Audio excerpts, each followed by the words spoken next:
찬송가 380장입니다. 찬송가 380장. 나의 생명 되신 주 주님 앞에 나아갑니다. 주의 흘린 보혈로 정케 하사 받아 주소서. 날마다 주를 찬송하겠네. 주의 사랑 줄로서 나를 굳게 잡아 매소서. 괴로운 세상 지낼 때 나를 인도하여 주소서. 주를 믿고 나가면 나의 길을 잃지 않겠네.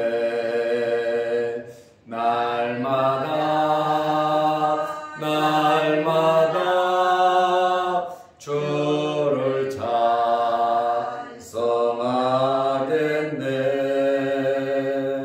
주의 사랑 줄로서 나를 굳게 잡아 매소서.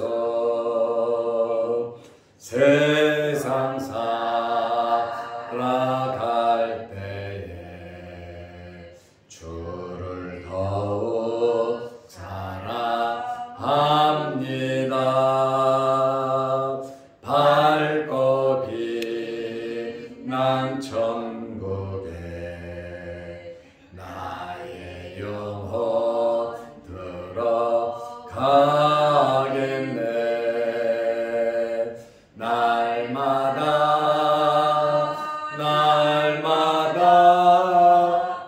주를 찬송하겠네.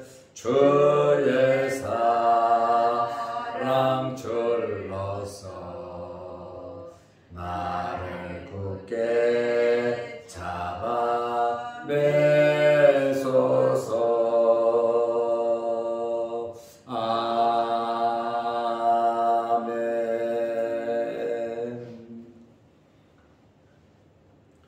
사도신경으로 신앙을 고백하겠습니다. 전하사 천지를 만드신 하나님 아버지를 내가 믿사오며 그 외아들 우리 주 예수 그리스도를 믿사오니 이는 성령으로 잉태하사 동정녀 마리아에게 나시고 본디오 빌라도에게 고난을 받으사 십자가에 못 박혀 죽으시고 장사한 지 사흘 만에 죽은 자 가운데서 다시 살아나시며 하늘에 오르사 전능하신 하나님 우편에 앉아 계시다가 저리로서 산 자와 죽은 자를 심판하러 오시리라. 성령을 믿사오며 거룩한 공회와 성도가 서로 교통하는 것과 죄를 사하여 주시는 것과 몸이 다시 사는 것과 영원히 사는 것을 믿사옵나이다. 아멘. 하나님의 말씀 누가복음 6장 17절에서 19절 말씀까지 보겠습니다. 예수께서 그들과 함께 내려오사 평지에 서시니 그 제자의 많은 무리와 예수의 말씀도 듣고 병고침을 받으려고 유대 사방과 예루살렘과 두루와 시돈의 해안으로부터 온 많은 백성도 있더라. 더러운 귀신에게 고난받는 자들도 고침을 받은지라. 온 무리가 예수를 만지려고 힘쓰니 이는 능력이 예수께로부터 나와서 모든 사람을 낫게 함이라라. 아멘. 19절 말씀까지 보았습니다. 예수님께서 많은 제자들 가운데에 12명을 사도라 칭하셨습니다. 그리고 예수님께서 이들에게 권능을 주셨습니다. 사도라고 하는 말의 뜻은 보냄을 받은 자라는 뜻이에요. 누가 보낸 것입니까?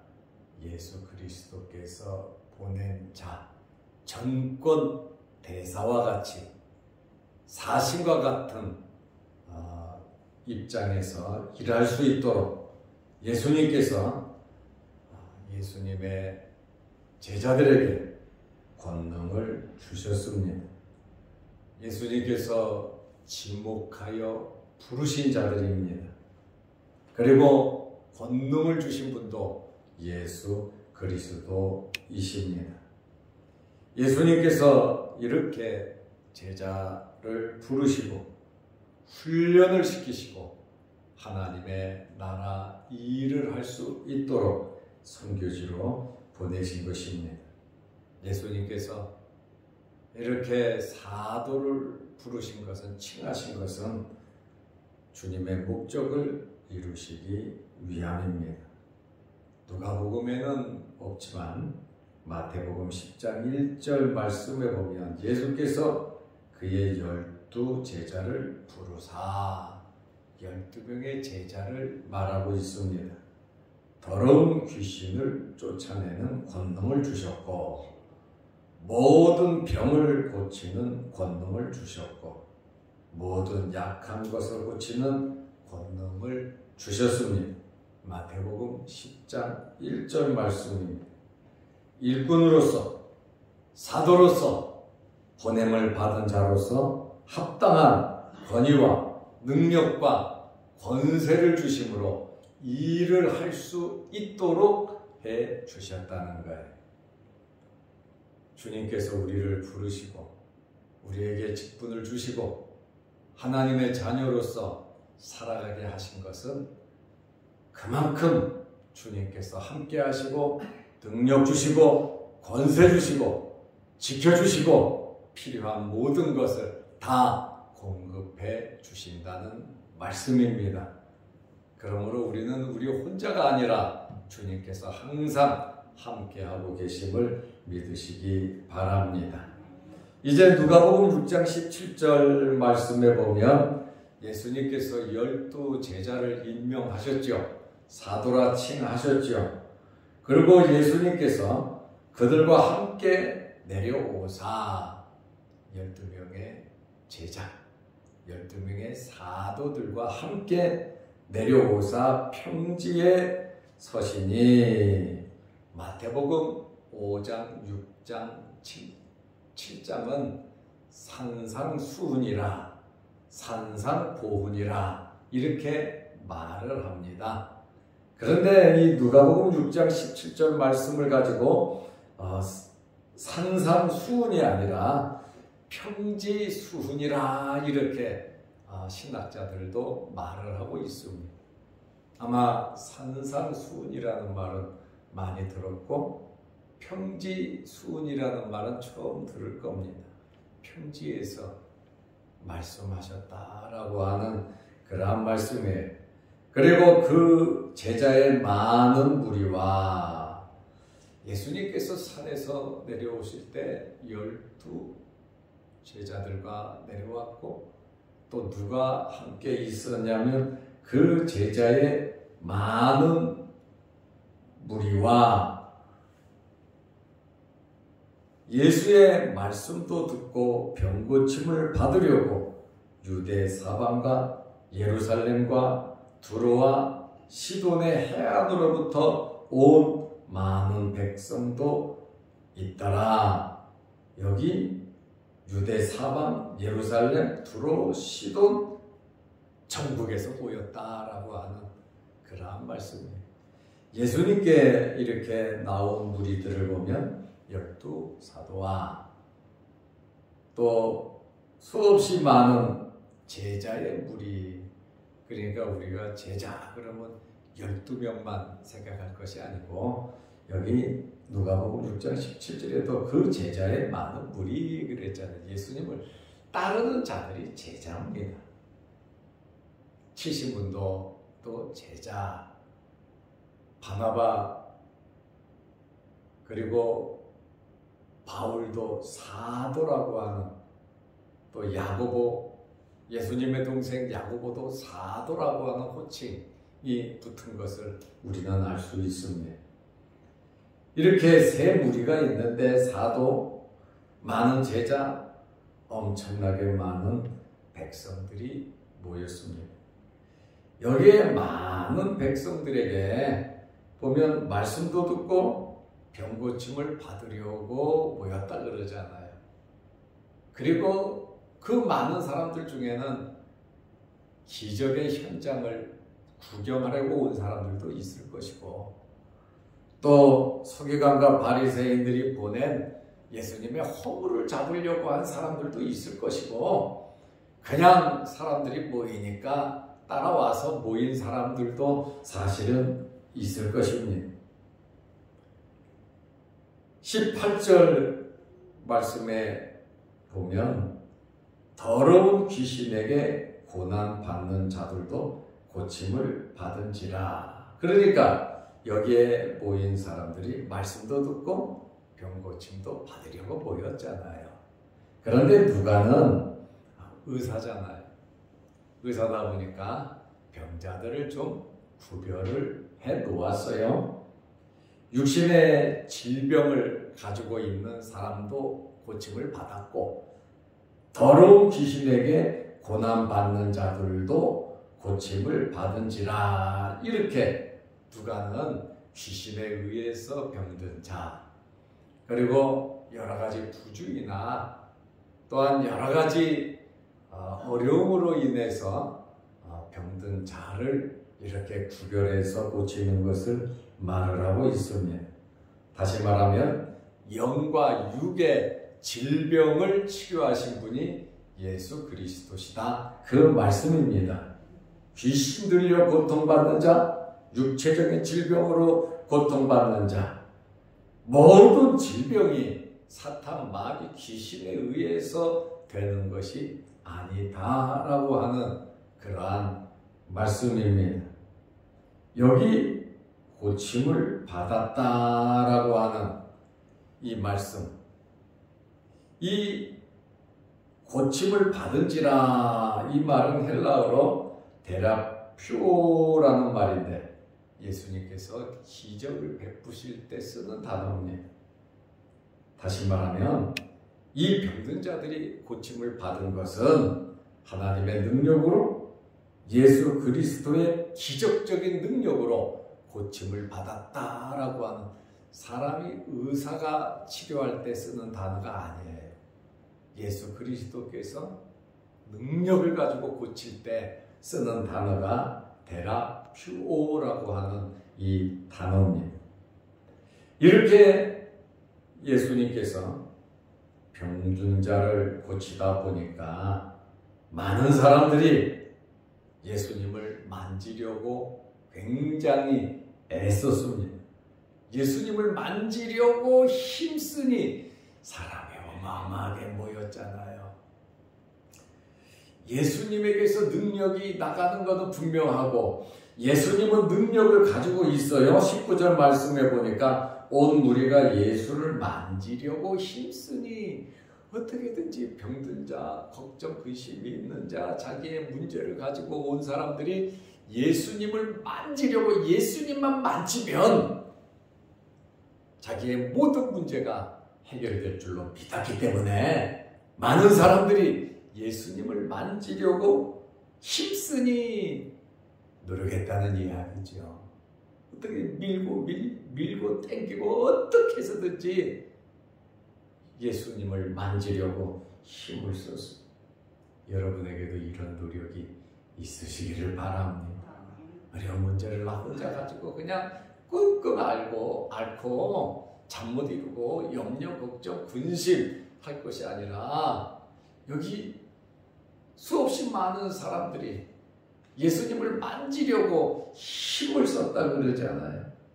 왜냐하면 사람이 엄청나게 많은데 개인적으로 대화 나누고 내 사정 이야기하고 그 다음에 손을 얹어 기도하고 말씀하고 사람이 많으니까 이렇게 할 수가 없다는 거예요. 이는 능력이 예수께로부터 나와서 정확하게 기록을 했습니다. 능력이 어디서 나오느냐? 목사에게서 나오는 거 아니에요. 기도하는 사람에게서 나오는 것이 아니에요. 능력은 예수께로부터 나오는 겁니다. 누구를 통해서? 기도하는 사람, 주의 종, 또 믿음의 사람을 통해서 능력이 나타나는 것입니다. 이 능력의 근원은 예수 그리스도이십니다. 내가 하는 것처럼, 우리가 하는 것처럼, 사람이 하는 것처럼 선전하고 광고해서는 안 됩니다. 예수 그리스도가 높여져야 되고 예수 그리스도가 영광을 받아야 하는 것입니다. 이는 능력이 예수께로부터 나와서 누가가 의사잖아요. 병자를 고치고 치료하는 사람이잖아요. 그런데 이 치료의 능력은 예수 그리스도에게서 나와야 된다는 거예요. 예수 그리스도께서 이 능력을 가지고 계신다는 거예요. 우리가 이 사실을 온전히 믿어야 합니다. 내가 아니야 나로부터 시작되는 것이 아닙니다. 예수 그리스도로부터 시작이 되는 거예요. 모든 것이 그런데 나를 믿으면 돼. 우리가 하면 돼. 우리에게 능력이 있어. 물론 맞습니다. 숨겨진 능력 예수 그리스도죠. 우리는 이것을 분명히 알아야 되고 자칫 잘못하면 우리가 증거되고 우리가 나타날 수 있고 자칫 잘못하면 교만해질 수가 있는 거예요. 내가 어떤 능력을 행했던지 어떤 기적을 행했던지 그것을 분명히 알아야 합니다. 주님께서 하신다는 거예요. 이는 능력이 예수께로부터 나와서 모든 사람을 낫게 함이러라. 그 당시에 수없이 많은 사람들은 이것을 알고 있었어요. 예수 그리스도에게서부터 능력이 나온다. 그러니까 예수님은 능력자, 능력 덩어리라는 예수 그리스도에게 능력이 있으시다는 거예요. 사람이 하는 것이 아니라고 하는 그러한 말씀입니다. 오늘 누가복음 6장 19절 말씀을 우리 마음비에 새기면서 온 무리가 누굽니까? 유대 사방과 예루살렘과 두로와 시돈의 해안으로부터 온 많은 백성이 1대1로 할 수가 없으니 옷이라도 예수님의 옥장이라도 예수님의 몸이라도 한번 만질 수 있는 이러한 기회를 얻기 위해서 힘썼다. 왜 이렇게 애를 썼습니까? 고침받고 주님의 능력을, 신비한 능력을 얻기 위함입니다. 그만큼 간절했고 그만큼 사모했고 또 그들의 마음속에는 무엇이 있었냐면 믿음이 있었다는 거예요. 그리고 이것이 마지막 기회라고 하는 간절함이 있었거든요. 이들은 남다른 수고가 있었습니다. 나왔잖아요. 예수님께 왔잖아요. 말씀도 듣고 병도 고침 받기 위해서 목적을 가지고 나왔습니다. 어떤 목적을 가지고 나왔던지 주님은 다 아시고 계십니다. 그러므로 오늘 예수의 옷을 만지려고, 예수를 만지려고 힘쓰니 우리는 그저 만지는 대상이 아니라 항상 대화를 나누는, 함께하는 하나님의 자녀란 말이죠. 이제 무리들과는 좀 다른 결이 있다 그 말입니다. 그러므로 남다른 수고와 남다른 열심과 이러한 믿음, 예수 그리스도를 통해서 오늘 이 놀라운 기적과 그들의 노력, 특별히 세 무리가 있었다 그랬죠. 여기 구별된 것은 12사도, 수없이 많은 제자들, 그리고 전국에서 온 많은 사람들, 평지에서 예수님께서 말씀을 하셨고 예수님께서 능력을 행하셨는데 사람이 너무 많으니 예수를 만지려고 힘썼다. 예수님을 만진 자들, 예수님을 바라보고 믿음으로 사모하고 기도한 자들, 주님께서 모든 문제를 해결해 주셨습니다. 오늘 우리에게도 이러한 놀라운 기적이 예수 그리스도에게로부터 나와서 우리의 모든 크고 작은 문제들이 전부 다 해결되시기를 축원합니다. 기도하겠습니다. 하나님 아버지, 한 주간 동안도 새벽 예배를 드리며 말씀을 듣고 기도하게 하시오니 감사합니다. 나그네로서 우리 잠시 이 세상에 살아가고 있지만 연약하고 부족하고 필요한 것도 많습니다. 그러나 우리가 주님 바라보면서, 저천국 바라보면서 열심히 믿음으로 살아가게 하심을 감사합니다. 12제자를 사도라 칭하시고 또한 그들에게 귀신을 쫓아내며 병과 모든 약한 것을 고치는 능력을 주셨듯이 우리가 하나님의 자녀로서 하나님의 자녀의 권세를 가지고 살아가는데 어렵고 힘들지 않도록 때를 따라 돕는 은혜 베풀어 주옵소서. 아버지 전에 나와 머리 숙여 기도할 때 응답받게 하시고 크고 작은 어려운 모든 문제들이 주님 앞에 아뢰며 기도할 때 능력으로 나타나게 하여 주옵소서. 구하고 두드리고 찾으라고 하신 말씀대로 우리는 기도하오니 아버지의 놀라운 은혜와 응답의 역사가 나타나게 하여 주옵소서. 내일 거룩한 주일을 잘 예비하게 하시고 또한 내일 주일을 잘 지키기 위해서 주의 전에 나와 힘쓰고 애쓰는 봉사하고 섬기는 성도들에게도 크신 은혜와 복을 내려 주옵소서.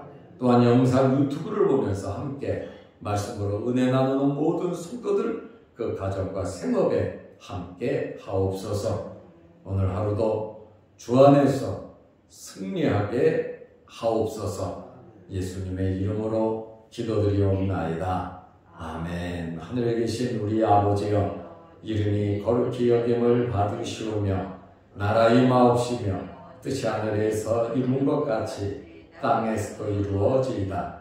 오늘날 우리에게 일용할 양식을 주옵시고 우리가 우리에게 죄 지은 자를 사하여 준 것 같이 우리 죄를 사하여 주옵시고 우리를 시험에 들게 하지 마옵시고 다만 악에서 구하옵소서. 대개의 나라와 권세와 영광이 아버지께 영원히 있사옵나이다. 아멘. 자유롭게 기도하시기 바랍니다.